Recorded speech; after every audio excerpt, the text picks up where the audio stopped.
আজকের ভিডিও শুরুতেই তোমাদের দেখাচ্ছি কিছু টাটকা সবজি আর ডিম। কারণ আমার হাজবেন্ড যখনই বাজারে যায় চেষ্টা করে ফ্রেশ সবজি কেনার জন্য।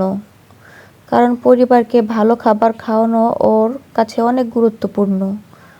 আসসালামু আলাইকুম সবাইকে। সবাই কেমন আছো? আশা করি আল্লাহর রহমতে ভালো আছো। আমিও আলহামদুলিল্লাহ ভালো আছি। আজকে আবার চলে এলাম আমার নতুন একটা ডেইলি ব্লগ নিয়ে। আজকের ব্লগটা সকাল থেকে শুরু করলাম। প্রথমেই চলে এলাম নাস্তা বানানোর জন্য। আজকের নাস্তা খুবই সিম্পল, পরোটা, ডিম ভাজি আর ডাল। আমি খুব বেশি জটিল কিছু করি না, সহজ ঘরোয়া খাবারেই আমার বেশি ভালো লাগে। পরোটা বানানোর সময় চেষ্টা করি যেন নরম হয়। ডিম ভাজিটাও একদম সিম্পলভাবে করেছি। নাস্তা খুব জমজমাট কিছু না হলেও পরিবারের সবাই মিলে খেলে সেটাই সবচেয়ে বড় আনন্দ। নাস্তা শেষ করে এখন বাজার গুছিয়ে নিচ্ছি। ডিমগুলো আমি এক এক করে ঝুড়িতে রাখবো। তো এখানে অনেকগুলো ডিম নিয়ে আসছে, প্রায় 2 ডজন হবে। তো এই ডিমগুলো এখন আমি ঝুড়িতে রাখবো। আর ব্যাগে কিছু সবজি ছিল, সবজিগুলো বের করে নিলাম। এগুলো আবার পলিথিন থেকে বের করব। তো এক এক করে ঝুড়িতে সব ডিমগুলো রেখে দিচ্ছি।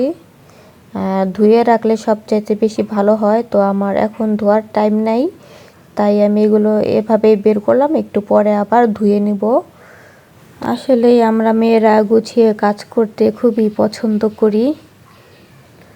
আর কাজগুলো সব গুছিয়ে করলে সব কাজ করতেও কিন্তু ইজি হয়। তো আগের 3টা ডিম ছিল, সেই ডিম 3টাও আমি এখানে রেখে দিলাম।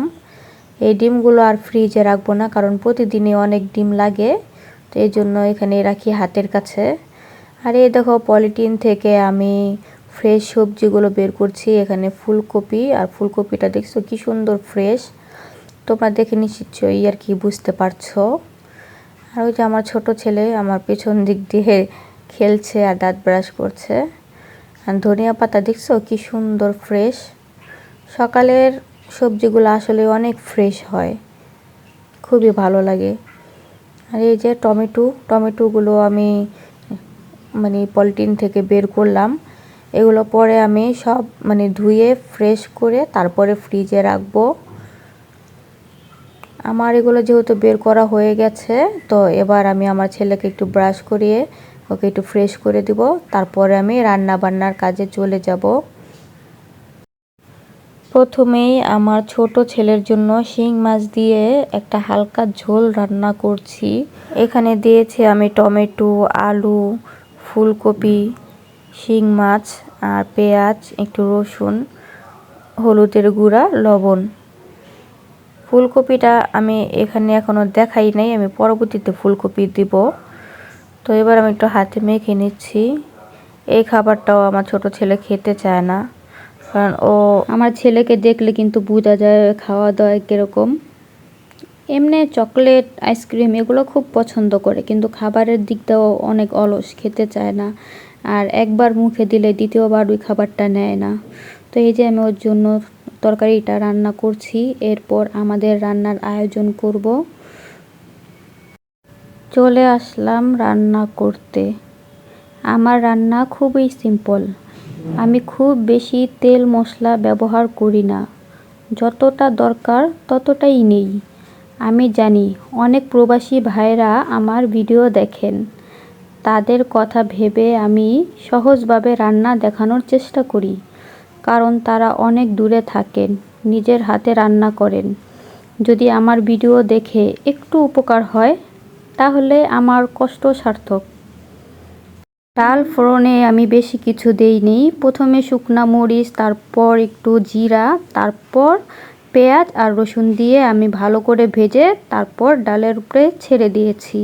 খুবই সুন্দর এবং চমৎকার দেখাচ্ছে। এবার আমি ডালটা ঢেকে আবার মাছগুলো এবার একটু উঠিয়ে নেব। আমার রান্না কিন্তু খুবই সিম্পল। এবার আমি একটা কড়াইতে তেল দিয়ে দিয়েছি, তারপর সেখানে আমি পেঁয়াজ কুচি দিয়ে দিয়েছি। এবার একটু হালকা বাদামি কালার করে আমি ভেজে নেব। ভাজা হয়ে গেলে তারপর আমি এখানে একটু পানি দিব। পানি দেওয়ার পরে আমি এক এক করে মশলা দিব। আর আমি বললামই তো বেশি মশলা খাই না, তো আমি এখানে প্রথমে হলুদের গুঁড়া দিয়ে দিলাম, তারপর দিয়ে দিব ধনিয়ার গুঁড়া, মরিচের গুঁড়া, লবণের গুঁড়া পরিমাণ মতো। তারপর আমি এটা একদম ভালো করে কষাবো। যতটা কষানো হবে রান্নাটা কিন্তু খেতেও ততটা মজা হবে। তো সেজন্য ভালো করে কষাতে হবে। আর আমি কষানোর জন্য এখানে কিন্তু টমেটো দিয়ে দিয়েছিলাম। পরে যখন উপরে তেল উঠে আসছে তখন আমি এখানে সবজিগুলো দিয়ে দিয়েছি। আর আমি আজকে তরকারিতে দিয়েছি ফুলকপি, সিম, আলু, এগুলো দিয়ে একটু ভালো করে নেড়েচেড়ে নিচ্ছি। আমি কিন্তু আজকে ফুলকপিটা ভেজে নেই নাই, আমি আরেকটা ভিডিওতে দেখাবো, ওটার মধ্যে আমি ফুলকপি ভেজে নিচ্ছি। ভেজে নিলে হয় কি ফুলকপিটা ভাঙে না। আমি ওই যে অপর পাশে আরেকটা চুলাতে আমি পাতাকপি হালকা ভাপিয়ে নিচ্ছি, পরে বাগার দেব। আর এই তো আমার সিম আলুগুলো কিন্তু কষানো হয়ে গেছে। এবার এখানে আমি পানি দিয়ে দিয়েছি। আর আমার পাতাকপিটাও ভাপা হয়ে গেছে। তো এখানে আমি পেঁয়াজ তেলে আর কি ভেজে নিলাম। তারপর আমি দুটা ডিম ভেঙে নিলাম। এখন এই ডিম দুটা আমি ওই পেঁয়াজের উপর দিয়ে দিব। তারপর একটা মানে ঝুরির মতো করব, ডিম ঝুরি যাকে বলে। তো ওরকম করে আমি একটু ভালো করে ভেজে নেব। ভেজে নেওয়ার পরে তারপর আমি পাতাকপি দিয়ে দেব। পাতাকপিতে আমি কিন্তু টমেটো আর কাঁচামরিচ দিয়েছি। এরপর এখন আমি এখানে ধনিয়া পাতা দিব। আমার রান্না দেখে অবশ্যই তোমরা সবাই বুঝতে পারছো আমি কিভাবে রান্না করছি। এটা শেখানোর কিছুই নেই, আমরা কিন্তু সবাই রান্না বান্না পারি, কিন্তু বিশেষ করে আমি একটু প্রবাসী ভাইদের জন্য রান্নাটা একটু ভালোভাবে দেখাচ্ছি। তো আমার ভিডিও দেখে যদি একটু উপকার হয় অবশ্যই কিন্তু কমেন্ট করে জানাতে ভুলবে না। এরপরে দেখো আমি তরকারিতে কিন্তু মাছ দিয়ে দিয়েছি। তারপর উপরে আমি ধনিয়া পাতা ছিটিয়ে তারপর ঢাকনা দিয়ে ঢেকে আরও 2-3 মিনিট রান্না করব। সব রান্না শেষ করলাম, তোমাদেরকে দেখাচ্ছি আজকে কি কি রান্না করেছি। আলহামদুলিল্লাহ, এই যে তরকারি হয়ে গেছে। এবার আমি চুলাটা অফ করে দিব। তারপর এই যে বাচ্চারা খেলাধুলা করছিল। আলহামদুলিল্লাহ সব কিছু সুন্দরভাবে শেষ করেছি। দুপুরে সবাই মিলে খাওয়া দাওয়া শেষ করলাম এবং একটু রেস্ট নিলাম। বিশ্রামের পরে বিকালবেলা আমি আবার চা বানালাম আর কিছু পিঠা আর কি একটু গরম করে নিলাম, যেহেতু আজকে ওর পাপা বাসায় আছে সেজন্য আমি চাটা বানিয়ে নিয়েছি।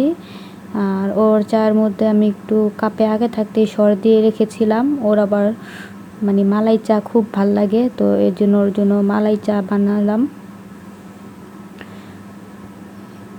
চা খেতে খেতে ভাবছিলাম এই ছোট ছোট মুহূর্তগুলোই আসলে জীবনের সবচেয়ে সুন্দর সময়। সারাদিন অনেক ব্যস্ত সময় পার করেছি, গোসল করা হয় নাই। এরপর একবারে কাপড় চোপড় ধুয়ে গোসল করে বের হলাম। আর তার সাথে সাথে কিচেনটাকেও একটু পরিষ্কার করে নিয়েছি। রান্না শেষে কিচেন পরিষ্কার করলে মনটা ভালোই লাগে আমার। তো এরপর এই যে আমি রুমটাকেও গুছিয়ে ফেলেছি।